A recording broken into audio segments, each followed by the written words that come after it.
آپ صلی اللہ علیہ وآلہ وسلم نے فرمایا گناہ وہ جو تیرے دل میں کھٹکے اور تو اس بات سے ڈرے کہ لوگ اس پر مطلع نہ ہو جائیں. یعنی جس گناہ کے بارے میں آپ کو یہ کھٹکا ہونا کہ اگر لوگوں کو پتا چل گیا کہ یہ میں نے کیا کیا ہے تو سمجھ لیں وہ گناہ ہے. یہ لوگ جو پوچھ کے فون کر کے پوچھ رہے ہوتے ہیں نا, میں ان کو کہتا ہوں آپ اعلانیہ پبلک کو بتائیں کہ ہم یہ کام کر رہے ہیں تو انشاءاللہ. وہ جی دودھ میں پانی نہ ملائیں جی, خالص دودھ کتنے 100 روپے کلو ہی دے سکتے ہیں نا جی, 60 روپے کیڑا ہے, لوگوں کو پتا ہے نا کہ 60 روپے کیڑا خالص ہے, پانی والا ہوگا, تو آپ لکھ کے لگا دیں کہ یہ 60 روپے کلو دودھ ہے اور پانی کی ملاوٹ کے ساتھ. اگر آپ سمجھتے ہیں گناہ کا کام نہیں ہے لکھ کے لگا دیں. ہاں پھر کوئی لے تو پھر آپ پہ کوئی گناہ نہیں. دودھ میں پانی ملانا کوئی ملاوٹ نہیں ہے, اس کا چھپانا ملاوٹ ہے. اصل میں آپ لکھیں کہ پانی والا دودھ 60 روپے, خالص دودھ 100 روپے, لیں گے لوگوں کو پتہ چل دے گا. لیکن 60 روپے خالص دودھ لکھ رہے ہیں تو ملاوٹ کر رہے ہیں, حرام خوری ہے. تو گناہ وہ جو تیرے دل میں کھٹکے اور تو اس بات سے ڈرے کہ لوگ اس پر مطلع ہوں. اسی کانٹیکسٹ میں ایک اور حدیث ہے, جامع ترمذی, سنن نسائی اور مسند احمد میں مشکات میں 2773 ہے.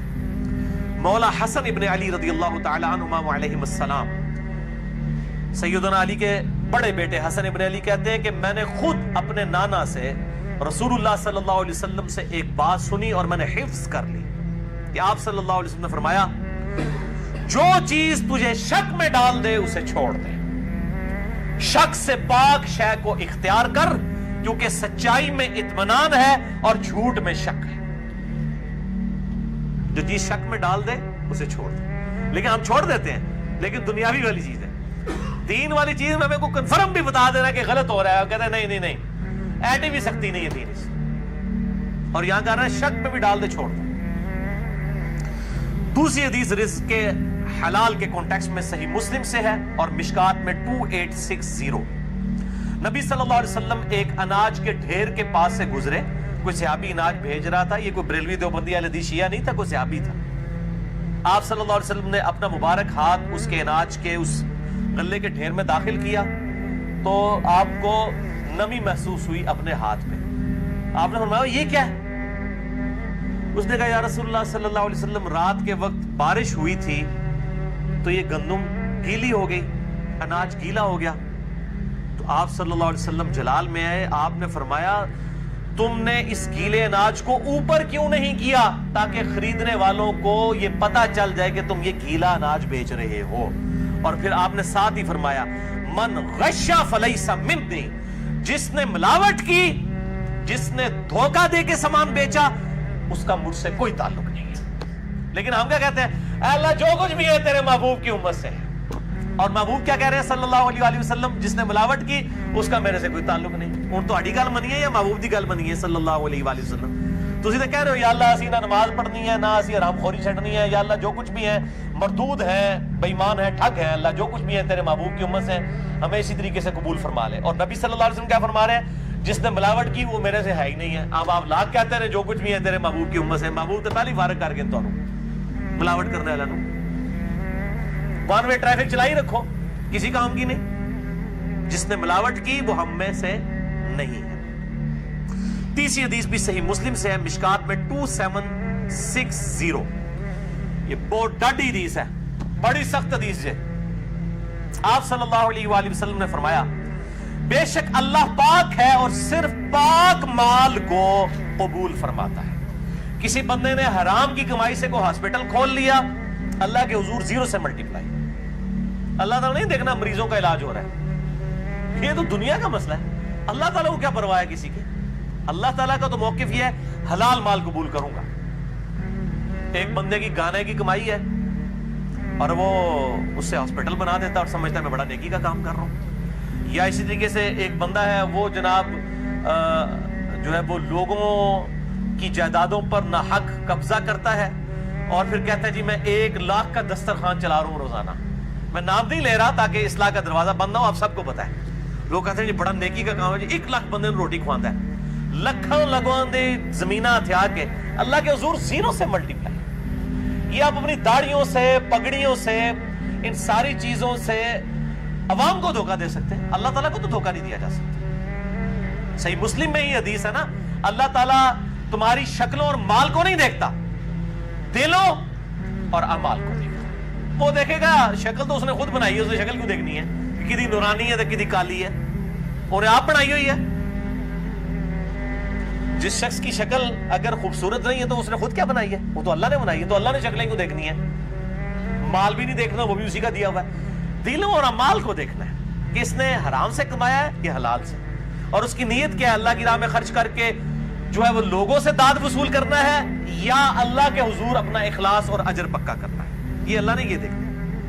اور پھر اسی حدیث میں 7 الفاظ ہیں، آپ صلی اللہ علیہ وآلہ وسلم نے قرآن کی 2 مختلف آیات تلاوت کی۔ ایک یہ تھی، یا ایھا الرسل کلوا من الطیبات واعملوا صالحا، اے اللہ کے پیغمبروں کھاؤ اللہ کے پاکیزہ مال میں سے اور اعمال کرو نیک۔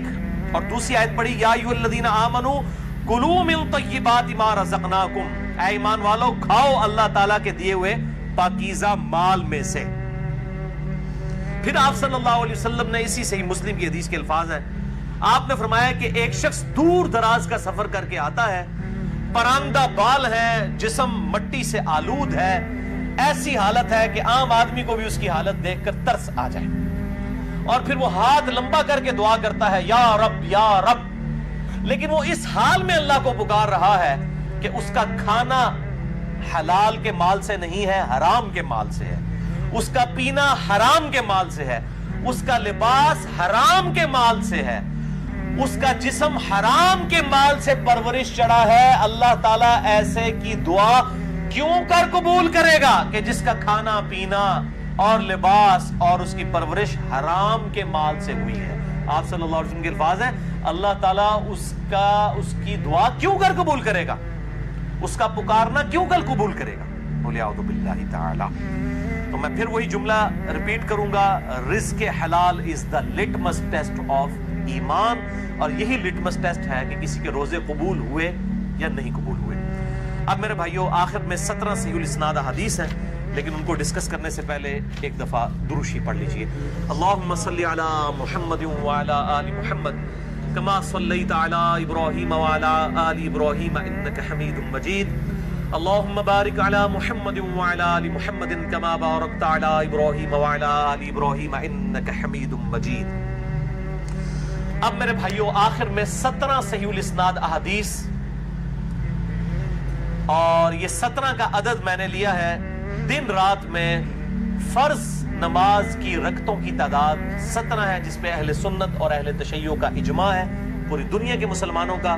فجر کے 2 فرض، ظہر کے 4، عصر کے 4، مغرب کے 3 اور عشاء کے 4، یہ کل 17 رکھتے ہیں۔ اور یہ 17 احادیث پرٹیکولرلی رمضان المبارک کی اہمیت، فضیلت، فرضیت اور روحانیت سے ریلیٹڈ ہے، اور یہ الٹپ ایٹ رینڈم نہیں ہے، میں نے ایک انٹلیکچوئل ترتیب سے ان کو جمع کیا ہے، اور انشاءاللہ میں تمام احادیث کے انٹرنیشنل نمبر بتاؤں گا، لیکن پرائمری بک سے نہیں بلکہ سیکنڈری بک سے، جو مشکات المصابیح ہے، جس کو میں نے ڈکلیئر کیا ہے مشکات المصابیح is the encyclopedia of حدیث، اہل سنت کی مین سٹریم کی 13 کتابوں کا یہ سمجھ لیں خلاصہ ہے، 3 جلدوں میں، شیخ زبیر لیزئی رحمہ اللہ تعالیٰ کی تحقیم اور تخریج کے ساتھ اہل سنت پاک.com پہ آپ کو 18 MB کی 3 فائلز مل جائیں گی، ڈاؤن لوڈ کریں۔ میں اکثر اس کی ترغیب دلاتا ہوں، الحمدللہ بخاری، مسلم، ابو داؤد، ترمذی، نسائی، ابن ماجہ، الموطا امام مالک، مسند احمد، سنن کبریٰ، البیہقی،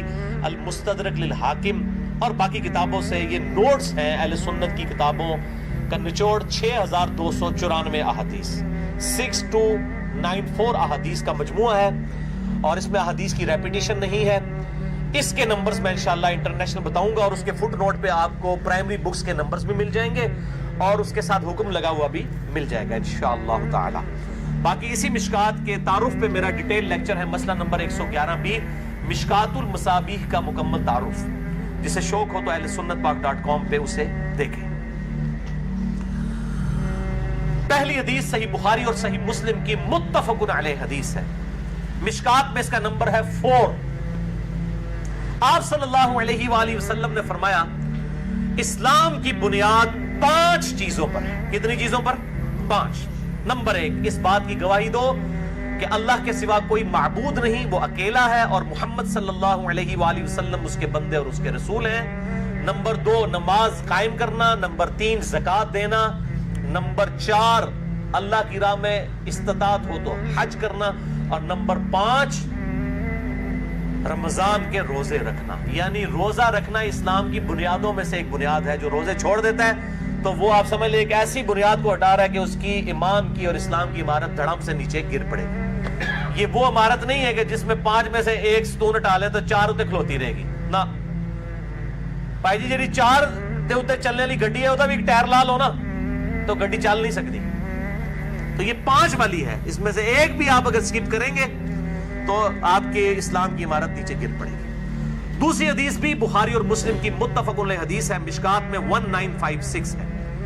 آپ صلی اللہ علیہ وآلہ وسلم نے فرمایا جب رمضان المبارک کا مہینہ آتا ہے تو آسمان کے دروازے کھول دیے جاتے ہیں. دوسرے طریق میں آیا ہے جنت کے دروازے کھول دیے جاتے ہیں. تیسرے طریق میں آیا ہے رحمت کے دروازے کھول دیے جاتے ہیں. یہ سارے الفاظ بخاری اور مسلم میں ہیں. اور پھر ساتھ یہ الفاظ ہیں کہ جہنم کے دروازے، آگ کے دروازے بند کر دیے جاتے ہیں اور شیاطین جکڑ دیے جاتے ہیں. اچھا، یہ آیا کہ شیاطین جو ہے وہ قید کر، اکثر لوگ سوال کر رہے ہوتے ہیں جی اگر شیاطین قید کر دیے جاتے ہیں پھر بھی چند لوگ ہیں جو نماز نہیں پڑھتے. چند نہیں، اکثر لوگ نہیں پڑھ رہے ہوتے پھر بھی. تو میرے بھائی 11 مہینے تک جب شیطان نے پیڈل مارا ہے آپ کی سائیکل کو، اس کے بعد 1 مہینے نہ بھی مارے وہ، پھر بھی تھوڑی دور تک تو یہ معاملات چلیں گے نا. پھر سب سے بڑی چیز نفس ہے انسان کا، وہ ساتھ لگا ہوا ہے. یہ سرکش شیاطین، بڑے بڑے شیاطین جو ہے وہ کر دیے جاتے ہیں. باقی جو انسان کے ساتھ شیاطین چھوٹے موٹے لگے وہ تو چلتے رہیں گے. اللہ تعالیٰ کی طرف سے خاص مدد آ جاتی ہے. باقی جڑے تھے پیڑے وہ کعبے بھی پیڑے. اگر کسی نے اپنی اصلاح خود نہیں کرنی ہے تو اس کی رمضان میں کوئی اصلاح نہیں ہوگی. اللہ تعالیٰ کی طرف سے ایک مدد مل جاتی ہے. اصل جو مسئلہ ہے وہ نفس کا ہے کہ انسان خود فیصلہ کرے کہ میں نے اللہ کے لیے کچھ کرنا ہے، تب فائدہ ہوگا. تیسری حدیث جامعہ ترمذی، سنن ابن ماجہ میں ہے اور صحیح سند کے ساتھ مسند احمد میں ہے اور مشکات میں آپ کو 1960 کے فٹ نوٹ پہ اور 1961 میں مل جائے گی.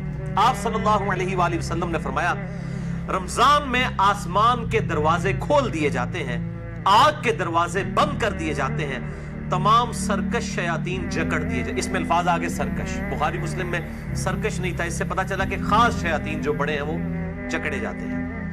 اور ہر رات ایک منادی ندا کرتا ہے اللہ کی طرف سے، اے خیر کے طالب ہمت کر اور آگے بڑھ نیکیاں کرنے کے لیے، اور اے شر کے طالب رک جا، اب تو باز آ جائے اس مبارک مہینے میں.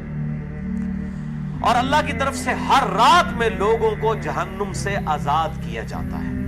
وہ جو روایت ہے وہ جعلی ہے کہ جی وہ پہلا عشرہ جو ہے وہ رحمت کا ہے، دوسرا جو ہے وہ مغفرت کا ہے، تیسرا دوزخ سے رہائی کا ہے. یہ تو ہر رات رہائی ہو رہی ہے.